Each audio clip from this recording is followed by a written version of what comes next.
Hello and welcome to this week's episode of the TribCast. I'm Eleanor Klibanoff, joined as always by my co-host, Matthew Watkins. Hello, welcome back. Thank you. It's been several weeks since we've been able to do this together. I think last time we did it together was in Arlington. That's right. Yeah. And not much has happened since then? Hardly anything. Yeah. I've been traveling, and it's mostly for work, though, but it's crazy to step away from your phone for like 3 hours to do an interview or something, and you come back and you're like, oh, God. I'm sure you listened to the podcast you weren't on, and I did. And so, but allow me to extend my apologies in person for Jasper and I making fun of you for predicting a special session this year. Yes, yeah, that's I wanted to come back and do like I wanted to be part of it and weigh in, but maybe we'll have him back on and we can make him suffer for through the special session. Absolutely. Well, we are going to jump in. As I told Matthew before we got started, we're going to talk with our guests for a little bit, and then I do have a fun trivia fact that I think I can maybe stump Matthew with at the end. So stick around after our conversation if you want to hear that.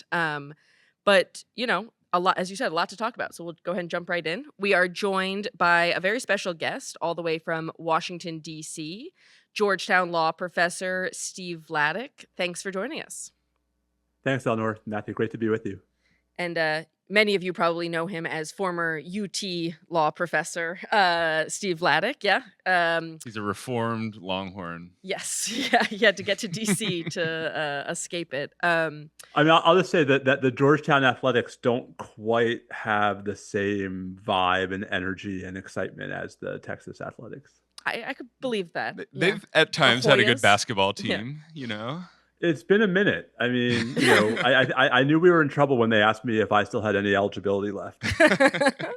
Yeah, I went to the other D.C. university, not American, the other D.C. university, George Washington, which doesn't even have a football team. So, as they say, got to Texas as fast as I could, Yeah.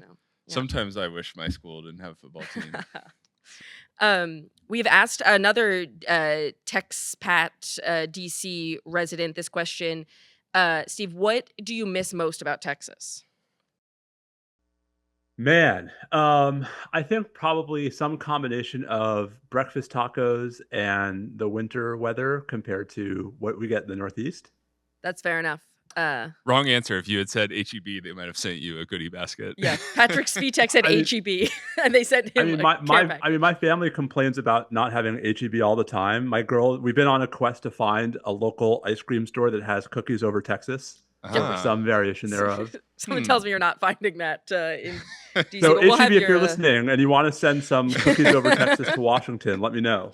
Yeah, we'll have your kids on next, and we'll get them to do this for us. They're much more entertaining. Yeah.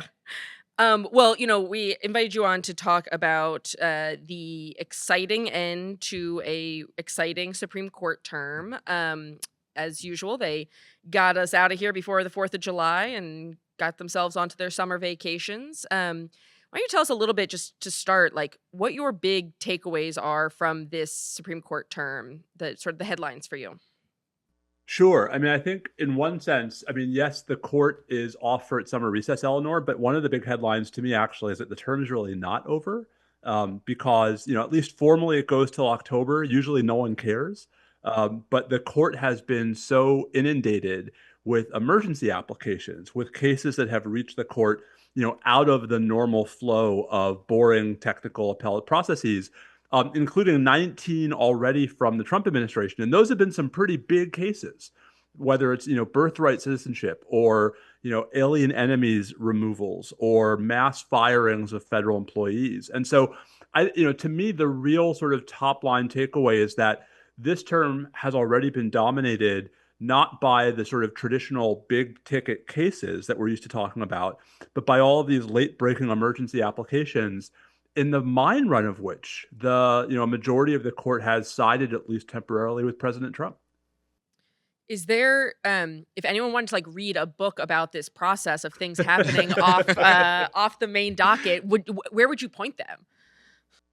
So I will say that part of why I wrote this book called The Shadow Docket a couple years ago is because I had thought already that this was becoming an increasingly important part of the Supreme Court's work.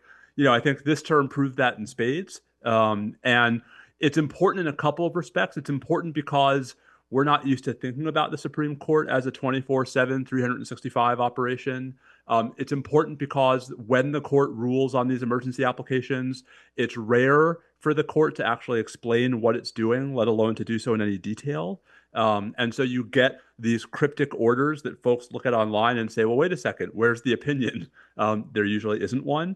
But also, I think, Eleanor, it's rare to see him in this volume. I mean, not that long ago, we were seeing maybe a couple of these high-profile emergency applications a year, and many of those were in capital cases. So, individual death cases that were very important, of course, to the death row prisoner, to the state, to the victims, but maybe not nationally important from a policy perspective.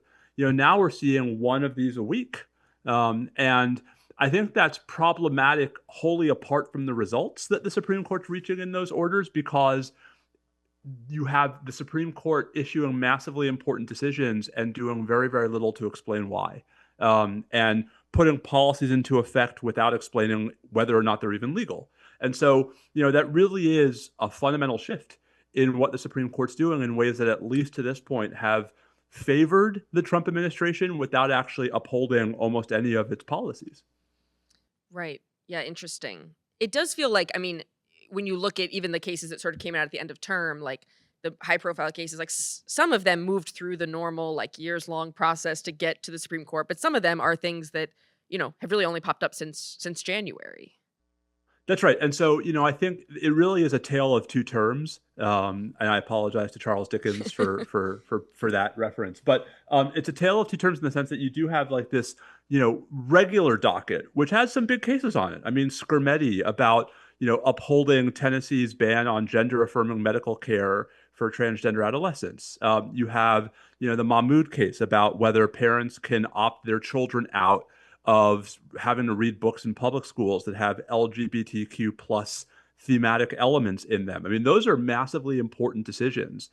You have a bunch of cases where the court reversed the Fifth Circuit, the federal appeals court for, Texas, Louisiana, Mississippi, on issues that could have been huge if the court had affirmed. So, for example, the non-delegation doctrine vis-a-vis something called the Universal Service Fund, which a lot of folks don't know about, but it's actually a massive pool of money. That's how a lot of folks in America, including in Texas, have access to the internet.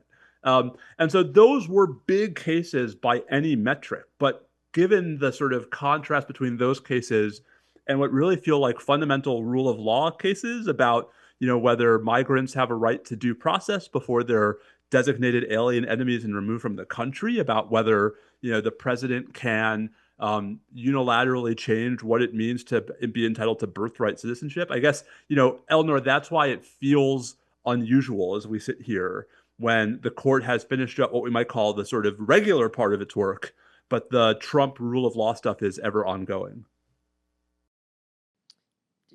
Can we talk about this birthright citizenship case? Yes, because great. I think this. Do we have to? It's hardly. I mean, I don't get the sense it's going to be a huge deal, right? Yeah. First and foremost, can you just explain to us what the court decided and what it didn't decide in this ruling? Yeah, I mean, so the first thing to say is it didn't decide anything about whether the president's executive order purporting to limit birthright citizenship is legal or not. And so, there was nothing on that. The whole fight in that case is about something called a universal or a nationwide injunction. And to do the sort of 30-second, oh my gosh, I'm really happy I didn't go to law school version. The typical injunction says, hey, defendant, you can't do this thing to that person. And it's specific about who the defendant is prescribed from acting against. What makes a nationwide injunction different is that it's not that specific. It just says, hey, defendant, you have to stop doing this thing, period. And so it's not that it's nationwide, it's that it's not plaintiff specific, but no one really wants to use that term. What the Supreme Court said in the birthright citizenship cases is that in general, federal courts should not be issuing those kinds of injunctions, that in most cases, federal courts should be issuing injunctions only that benefit the plaintiffs. And so if that was it, if that was the end of the story, that would be a massive kneecapping of the power of lower federal courts to basically stop nationwide federal policies, right? You'd have to have hundreds of thousands of lawsuits. Every single undocumented immigrant who's going to have a child would have to sue themselves to challenge the birthright citizenship executive order.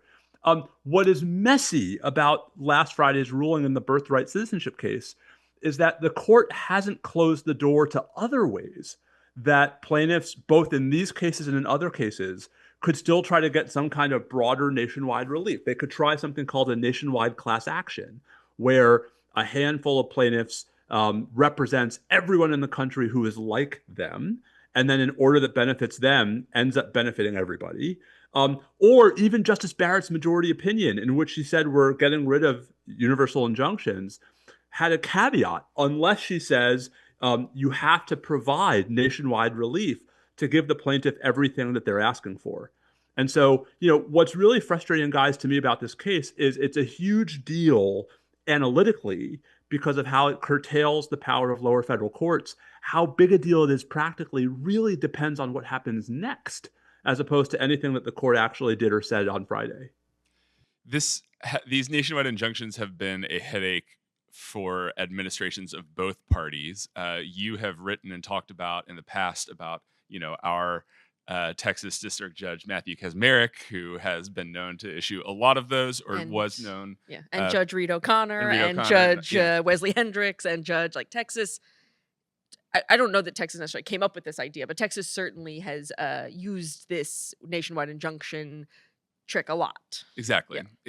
And so, the idea, the frustration was, one, to use a term of the right, activist judge could essentially, play decider for the fate of a law for the entire country, and that has been frustrating to some people. I mean, I guess what you're sort of saying here is that it's too soon to know how much that practice has been curtailed. It kind of depends on how this order is interpreted and taken from here. That's right. I mean, so, nothing stops the same judges who were the focal point for so much of this judge shopping from certifying a nationwide class action, which is technically a different procedural device, but which would produce the same outcome, which is to say a federal policy is blocked on a nationwide basis, or even from using the caveat in Justice Barrett's opinion and saying, oh, well, here's one of those rare cases where I have to provide universal relief. Matthew, what's frustrating to me is that I think folks have conflated criticisms of nationwide injunctions with the kind of abusive forum shopping and judge shopping that you just mentioned, that you could fix that problem without getting rid of the power of district courts in appropriate cases to actually stop lawlessness by the executive branch. And I think part of why you've seen such a, I think, bipolar reaction to Friday's ruling is because for folks who look at the current president and see lawlessness everywhere, it looks like a Supreme Court that is basically, pulling the rug out from under the ability of lower federal courts to slow that down. And for folks who look at the current president and see, see what they've, quote, what we voted for, unquote, and things that don't bother them, this looks like it's almost hypocrisy on the part of folks who criticize these kinds of injunctions during the Biden administration. So, I think the problem is that the answer is somewhere in the middle. That district courts had been doing this too often, but that was exacerbated by things having nothing to do with nationwide injunctions and everything to do with the fact that you could bring a lawsuit in Amarillo that had no relationship to Amarillo and be guaranteed to draw someone like Judge Kacsmaryk. And so I guess part of what's tricky about this case is that there are decent substantive arguments against nationwide injunctions as a pure, boring, formalistic legal matter.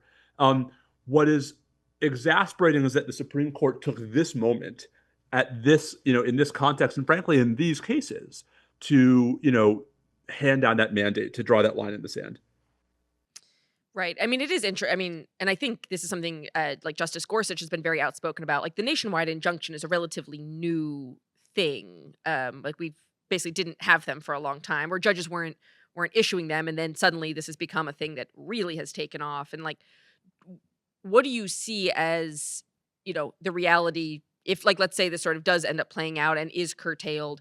What looks different a year from now, 2 years from now, by the time this sort of is enacted? I mean, so I think the problem is, right, take a president who promulgates a new executive order that we all agree is unlawful. Right? How are we going to establish its unlawfulness in a way that prevents it from harming people? And so the virtue, I mean, there are costs to nationwide injunctions, but the signal virtue of the nationwide injunction was it was an express train to blocking unlawful federal policies. Um, in the world you're describing, Eleanor, we're doing everything retail, not wholesale. And that means you're going to need a lot more lawsuits. It means those folks who don't have the resources to bring lawsuits might actually be harmed, even by a policy that we all think is unlawful. It puts more pressure on federal courts to actually entertain more and more of these cases as opposed to a small handful of them. And so, guys, the right answer is probably somewhere in the middle, where, certain kinds of claims really should be able to produce nationwide relief and certain ones shouldn't be. The problem is that I think those kinds of policy calibrations are ones that the Supreme Court is especially ill-suited to do on its own. And if we had a functioning legislature, that could actually resolve these kinds of policy debates, we might be able to find an answer that Democrats and Republicans could both agree to versus the sort of unilateral disarmament that we're seeing right now. I'll say just really quickly, I mean, I'm cautiously optimistic that instead what's going to happen is we're going to see a resurgence of class actions. And we're going to see a resurgence of, a handful of especially sympathetic plaintiffs bringing a lawsuit in which they claim to represent everyone who's harmed by a nationwide policy, and district courts letting those cases go forward. But, if that's what happens, guys, it's the same problem, because which district courts are the class actions filed in? Right? You're going to have one district judge in one part of the country who is yet again, right, at least as a temporary matter, being tasked with providing nationwide relief on a federal policy. You don't make that problem go away just by making nationwide injunctions go away. Are the stakes for this different in Texas than they are in other places, in part because of what we just described, some of the judges that we have here, but also because we have an attorney general, right, who sides with the Trump administration, right? Like, you can see, a lot of these nationwide injunctions are in cases where our attorney general would be less likely to be bringing a case against the federal government than, say, in California. Yeah. I mean, I think the short answer is yes. It was already true, of course, that Texas is suing the Trump administration a lot less than it sued the Biden administration. So far the only lawsuits we see between Texas and the Trump administration are the collusive ones where the federal government sues Texas and Texas immediately settles. But I guess, Matthew, my reaction is that the real question is, by the time there's another Democratic president, has some procedural device emerged that is playing the same role as the nationwide injunction, be it a nationwide class action or something else? If so, then I don't doubt that, whoever the Texas Attorney General is then will be just as aggressive in trying to utilize those devices. If not, then yeah, I mean, then maybe we actually do see a return to the pre-2012, 2013, world, where every time a president of either party does something significant, it's not immediately challenged in court by an attorney general from a state of the other party. I know, Eleanor, you probably want to move on, but just one last question on the substance. Oh my God, are you kidding me? Judge shopping, nationwide injunctions. I love this stuff. What about the issue of birthright citizenship? I mean, I know the court and put a 30-day pause on this. Going back, what happens next in this case, and what should we be watching in terms of the future of that, particularly in Texas, again, because of the situation we have here with our attorney general? So, I mean, the short answer is I think it's incredibly likely. I mean, north of 80 to 85% that before that 30-day period runs out, there's yet another ruling by a district judge somewhere that has nationwide effect. And there are two ways that could happen. You could have certification of a nationwide class of plaintiffs, or you could have a case where the court says, even under Justice Barrett's reasoning, this is the rare example of a case where nationwide relief is necessary to give the plaintiff everything they need. Probably not, Matthew, a case where you have an individual plaintiff, but like New Jersey, for example, has really good arguments about why a New Jersey specific injunction would actually cause real harm if states like Texas were not bound by it, right? If you could still have people born in Texas and not be citizens under the executive order. So, Matthew, my best guess is that the policy still never goes into effect. But, that's going to depend not just on a district court somewhere following one of these two pathways that the Supreme Court's decision has left available. To go back to where we started, guys, it's going to depend upon the Supreme Court then letting the district court do that, right? It's going to depend upon the Supreme Court denying the inevitable emergency application that the Trump administration will file when a district court issues that relief. And so, we're going to be talking by the end of the summer about the second round of birthright citizenship cases. And this goes back to why I think this is a very unusual term, in that the summer could end up being just as busy, right, as the spring and the fall, because it's not just birthright citizenship. There are going to be any number of disputes where that's going to be the fight over the next 8 weeks.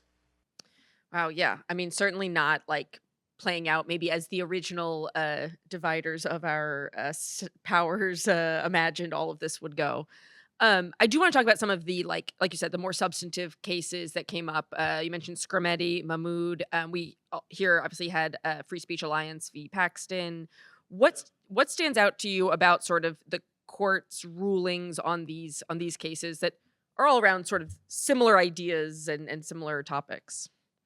I mean, I think there's one theme that actually cuts across all of those cases, and the theme is reducing the degree of scrutiny that we're applying to the underlying state laws. So, I mean, I guess Mahmoud's probably the sort of the tricky one here. But if you take the Free Speech Coalition case, and if you take Scrimeti, in both of those cases, Eleanor, a lot of the fight between the majority and the dissent, and in both of those cases, it's 6-3, right? A lot of the fight between the majority and the dissent is what standard of review applies. What that means, right, in English is how skeptical should we be of why the government is doing what they're doing? How heavy a burden does the government have to meet to justify what it's doing? And, in Scrimeti, by saying that, singling out people of transgender status doesn't require heightened treatment in this context, the court was able to uphold Tennessee's regulation, even though it certainly appears to be motivated, at least in part, right, by animus against transgender individuals, in a way in which if we applied heightened scrutiny, that would kill it. And the Free Speech Coalition case is another great example of this, right? The type of restriction in the Texas law, the age verification requirements for visiting websites with, sensitive adult content, in almost any other era would have triggered what's called strict scrutiny, meaning Texas would have had to prove that there was no less restrictive way of keeping minors away from, websites with porn. Because the majority says, no, this only gets what we call intermediate scrutiny. Texas actually is allowed a lot more wiggle room. And so, what I see in both of those cases is the Supreme Court basically softening the tests in a way that gives the justices more wiggle room and more discretion to sort of pick and choose which of these laws they like and which ones they don't. Whereas if you had the most rigid form of scrutiny, Eleanor, there'd be no wiggle room, right? It would be almost an objective inquiry into whether there was any narrower way for the state to do what it did. Interesting. Yeah. Yeah, we maybe talked about this here before, but I wrote with my colleague Kayla our story about the Free Speech Coalition, the lawsuit involving what is often referred to as sort of the Pornhub case, and I really want to make sure that I had my byline on it. Kayla wrote it day of, because stories we do that have the word Pornhub in the headline do better than any other story on our website. It is just like page view bonanza. It's not great, but I mean that's but at the risk of turning that into a substantive point, though, I mean I think it's also lawyers. No, but Eleanor, but this is the problem, right? Which is it is really hard in this space to regulate websites in a way that's not massively overbroad.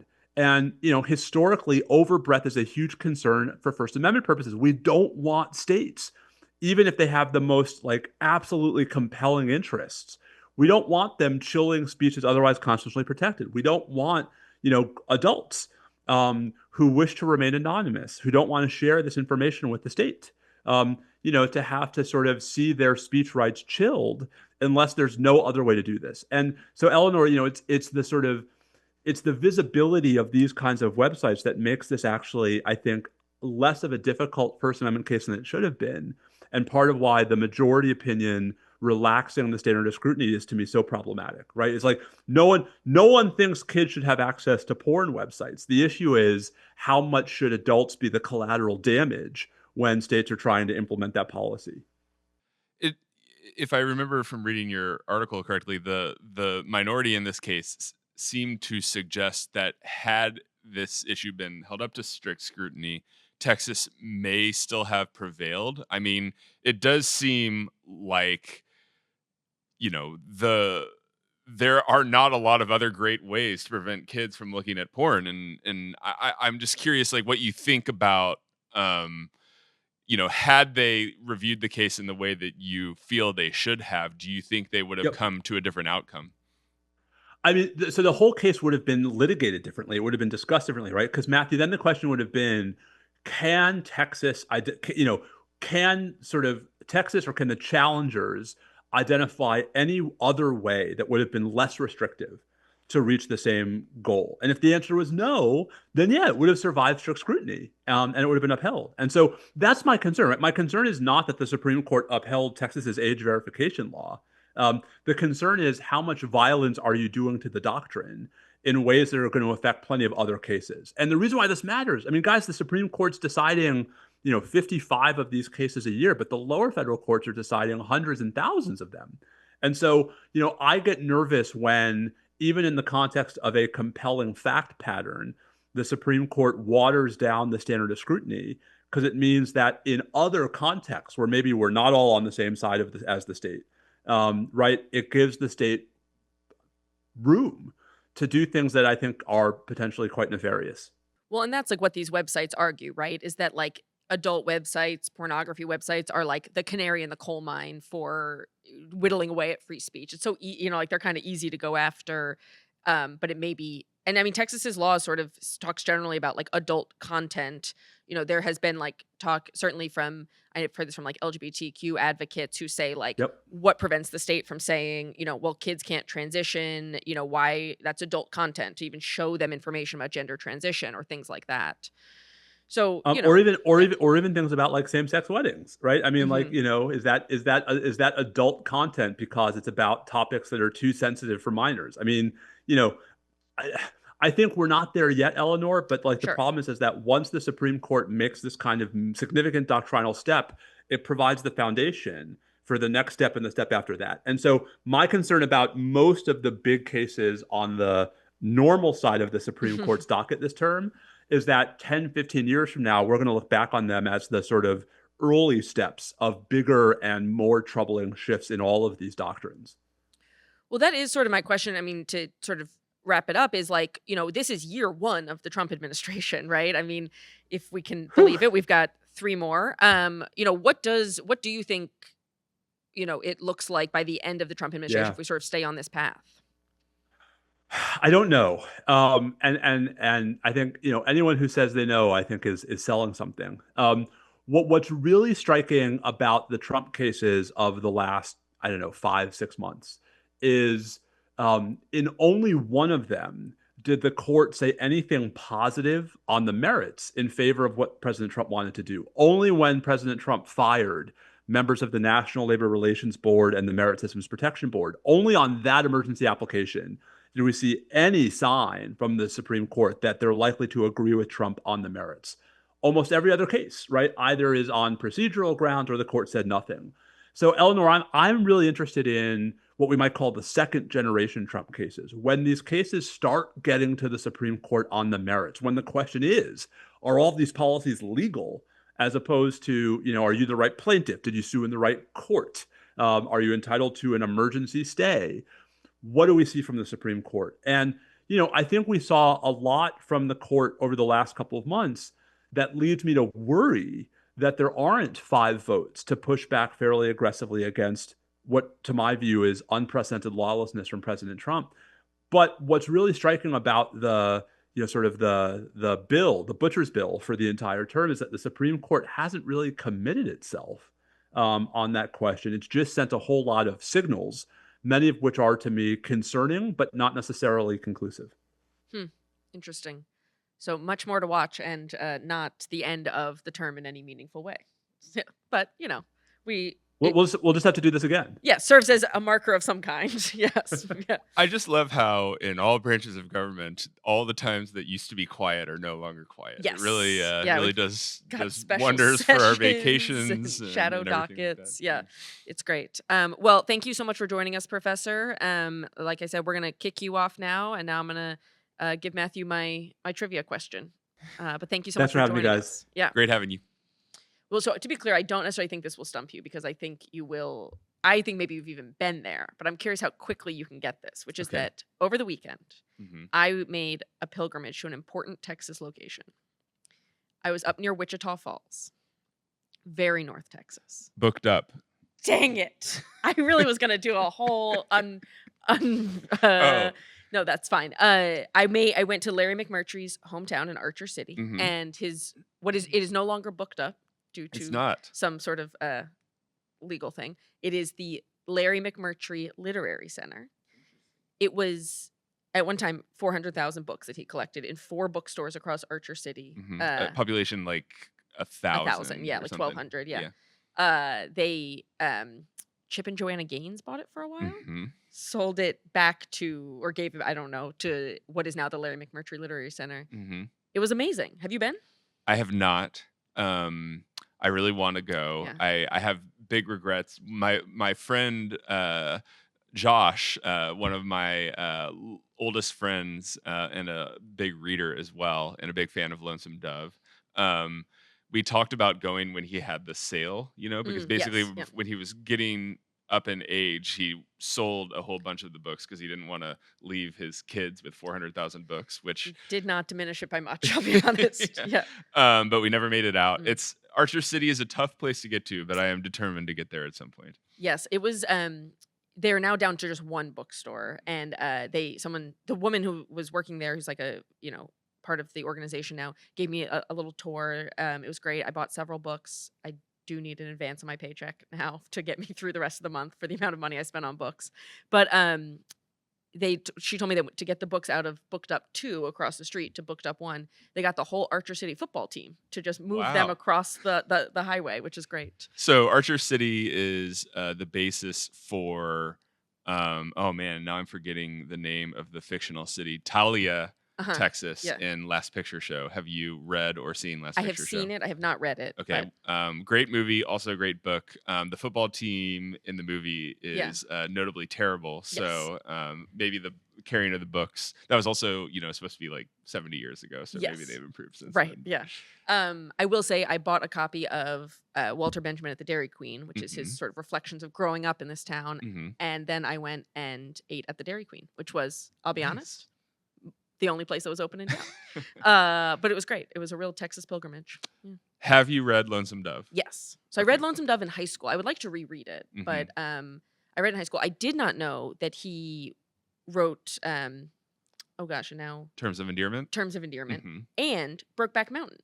Yes. I learned a lot about Larry He McMurtry. wrote the movie Yes, the movie Brokeback Brokeback Mountain. Mountain, Yes, but not the book that it was based on. Right, I think that's correct. Yeah. Yeah. But they're like really reviving it all. Only parts of it are open because he left so many books that they have like books in the hall and books on the everything's falling off. It was great. It's really, I highly recommend going out there. I will. I'm going to do it sometime soon. Put it on the list. Yeah. Also, I found a copy of he just like would buy books from book. I don't think he handpicked each of them, which explains why I found a copy of Gossip Girl in the mix. And I like to imagine that Larry McMurtry picked out Gossip Girl. Yeah, of course. He was a very versatile writer, Yes. so you never know. Yeah, You never exactly. know. Yeah. I my 2 like literary destinations are the bookstore in Archer City and the Willa Cather House in Nebraska, yes. which I also would really like to go to. Yeah. And recently at a conference in New Orleans, met someone from, I believe it's Red Cloud, Nebraska, and scared everyone away at our happy hour reception, repeatedly asking questions about Willa Cather. So. And they were like, I just live here, man. Yeah. I don't know. There's a Dairy Queen. Yeah. I presume. Yes. Well, that is our episode of the TribCast this week. We appreciate you all joining us. Thank you to Steve Vladeck for taking the time. And sounds like we will all be back here talking about the second term of the U.S. Supreme Court coming up soon. You can get TribCast anywhere you get your podcasts. Follow us on YouTube, review us, like us, subscribe. And our producers are Chris and Rob, and we will be back next week. Adios.